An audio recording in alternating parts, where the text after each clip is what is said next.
The new Simpsons season is upon us, and, well, it's one of my favourite cartoons, so it feels very nostalgic for me, especially with Super Sexy Flanders. Okay, well, I don't have the edit style yet, but I definitely have his emote. Before we fly into Fortnite, we've got to talk about how we get there, and it's because of Kangas and Kong. Well, they've up to a little bit of mischief. Well, alongside Jonesy and Hope, they have a little bit of an argument about where they're heading to, and they end up with a little bit of a mashup between the island and Springfield. Island?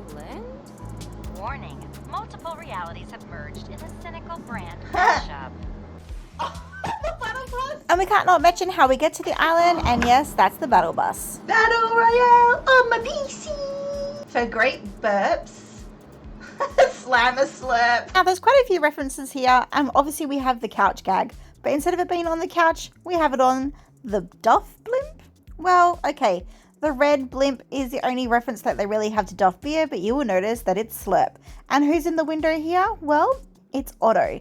You will notice that every time you thank the bus driver, it comes up saying your name has thanked Otto, the bus driver. And here's where you get a good first look at the island, and yes, it's all cel shaded. Do you have a favourite place in Springfield that you'd like to visit IRL? Because I definitely have one too, and that would be Evergreen Terrace. 742 Evergreen Terrace to be exact. Now, Homer and Marge like to make out like they're struggling financially, but if you have a look around, they really do live in the best house in the street. Now it's time to head inside and relive those childhood memories. It's hard to decide where to start, but we'll start off with a staircase here, and they've kept all the pictures that are in the show. To the left we have a front sitting room here, and you'll notice the pictures of Patty and Selma. But if you pan your head up high and look at the roof, you can see where Spider-Pig has been. I'm glad that they've kept the reference here, because that Simpsons movie is definitely iconic. And alongside the picture of Maggie, we also have Abe Simpson, and that brings us to the theatre room, or the TV room, whatever you like to call it. It's best known for that opening credits couch gag, where they make every episode just that little bit different. Oh, sick, look at that. Now, I was playing solos here, but if I was playing with a squad, I could recreate my own couch gag. I think it's pretty cool. Now, I spent a little bit too long here and the storm came rolling in, but never mind, I still had to go run into the kitchen and say hi to Marge. Even the kitchen is just how I remembered it, all the way down to the corn-covered curtains and the iconic green fridge. And then just off from the kitchen, we have the dining room, and one of the first things I noticed was the PowerPoints. This stems from an episode where Homer needed to baby-proof the house, so he decided to put bunnies on the PowerPoints to scare Maggie away. I did have a quick look underneath the table to see if there was any broccoli for another reference, but no, it was all clean. Then if we head back through to the entrance hall, well, this doorway is kind of mysterious. In this game here, it leads straight back through to the kitchen, unlike in the show where sometimes it's a study, sometimes it's a bathroom, and sometimes it's a staircase that takes you down to the basement. Whereas in Fortnite, they've opted for no basement, so what they've done is they've got the laundry coming off the games room. Though the garage door doesn't open up just like in the opening credits, you can cash through it with your vehicle and then run through the house. So it's time to have a look upstairs, and we'll go straight to Homer and Marge's room. I just love how everything is there, even Marge's hair rollers. And into the bathroom, and of course Marge would have a fluffy cover over the toilet. And then we head into what could only be Lisa's room, with the bookshelf fully stacked. Of course there's a picture of Santa's little helper, but we're not sure where Snowball 2 is, or 3. Of course Lisa would have a reference to anti-pollution, and then of course in the corner here we have saxophone tucked away in a case, a reference to jazz, and a picture of Bleeding Gums Murphy. Heading down the hallway, we go straight into Bart's room. This favourite Krusty the Clown everywhere, but no mistake, there is clothes all over the floor. Typical Bart. We have his skateboard on one side with a view of the treehouse, and what may possibly be a swear jar on the other side. And I do notice a picture of Mom, because yes, Bart is a mama's boy. Also notice a report card when he finally got that C-. Edna Krabappel really had her work cut out for her. And then we have to head into the nursery, and that being Maggie's room. Probably the cutest room of all. We also have a small sitting room here that may possibly reference the Rumpus room, and then the bathroom. We can't not go into the attic because it's referenced in many episodes, including the one where we find out that Bart has an evil brother. Or possibly that he is the evil brother. Who knows? Now we can't not go outside here, and you'll see that there's a dog kennel on the corner, and of course it's named for Santa's little helper. And we can't miss the iconic one of all, and that being the treehouse. The only thing I was missing was the hammock, and then I really was hoping to see hedges between their house and Flanders, but we can't have it all.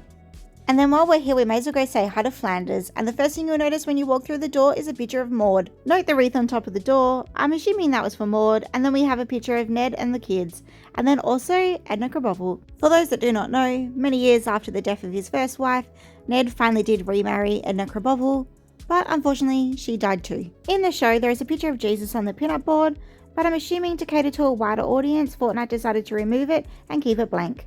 Off to the left, they have a seating room, which becomes Flanders' library. He must love to read because there's a lot of books here. Next, head upstairs and we head straight to the boys' room.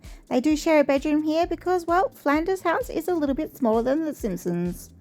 And then we head over to Flanders' room. There's a small seating area to one side, and then obviously the focal point is the bed. Main picture of Edna in the middle, and then other pictures of his children and late wife. I did notice that both the windows in Flanders' room point straight to the Simpsons house, and it does make you wonder if he ever spied on them. What do you think? Heading away from Evergreen Terrace, it's time to head to the big smoke, and that being the Springfield tire fire. That's now smelt in 46 states. Though it is on fire, it doesn't give you any damage, but being rubber, it does make you bounce. And if you drive your car over it, it can make you fly pretty high. Look how high I go. I'm gonna go back out. I'm gonna go into the storm. Okay. We've lost that car. oh, look at my car. Oh, no way. I should have stayed in it. Make sure you look out for another Easter egg, and that being Mr. Sparkle. It comes from the episode where Homer and Bart head to the dump and they find the packaging for Mr. Sparkle, which is Homer's lookalike, all on a laundry powder packet. Just down the road we have Slurp Factory. Keep an eye on these Slurp men around the map. They trick me so much the amount of times I've thought it's a player, but it's just a cardboard cutout. You can see the Duff reference here because we have Albert Dershman. Well, I'm assuming it's supposed to be him, with billiards in his mouth. In the show he only had 3, but I suppose this is a mashup. I could be wrong, but this little tower here reminds me of when Flanders lost his cool. And then we have these mascots. Now this one here kind of reminds me of when Simpsons went to Australia. I could be wrong though. I just want to point out how cool the Slurp boardroom looks. And look, they even have a picture of our favourite little llama. There's a public park. That's not really a Fortnite reference, but then we do have a Fortnite reference here, being Bird. But in this one, being a Simpsons mashup, it's Birdie Mart.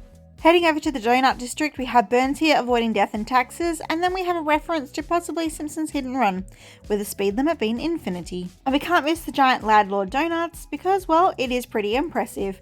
We're heading into the donut store here, and we see Homer's favourite pink sprinkled donuts.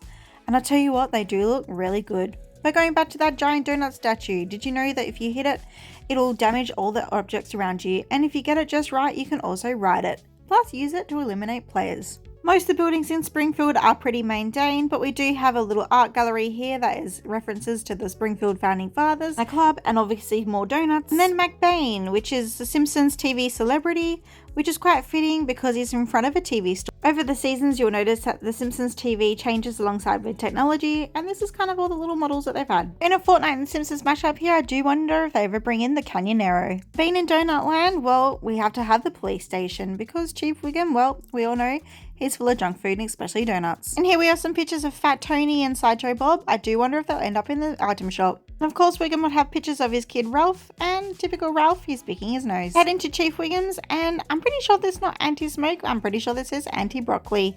And you'll also notice donut packets everywhere. And looking at this one here, something tells me Wiggum doesn't even have a password on his PC. So let's get out of jail here and head on further, and then we got KBBL radio.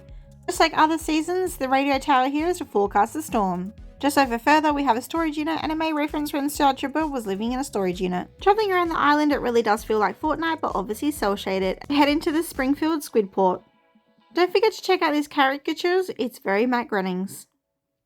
You'll find many quickie marts scattered around the island, so let's go in for a slushie, with added slap. There's so many different details and hidden messages in all the little magazines and groceries, you'll have to go in and have a look for yourself.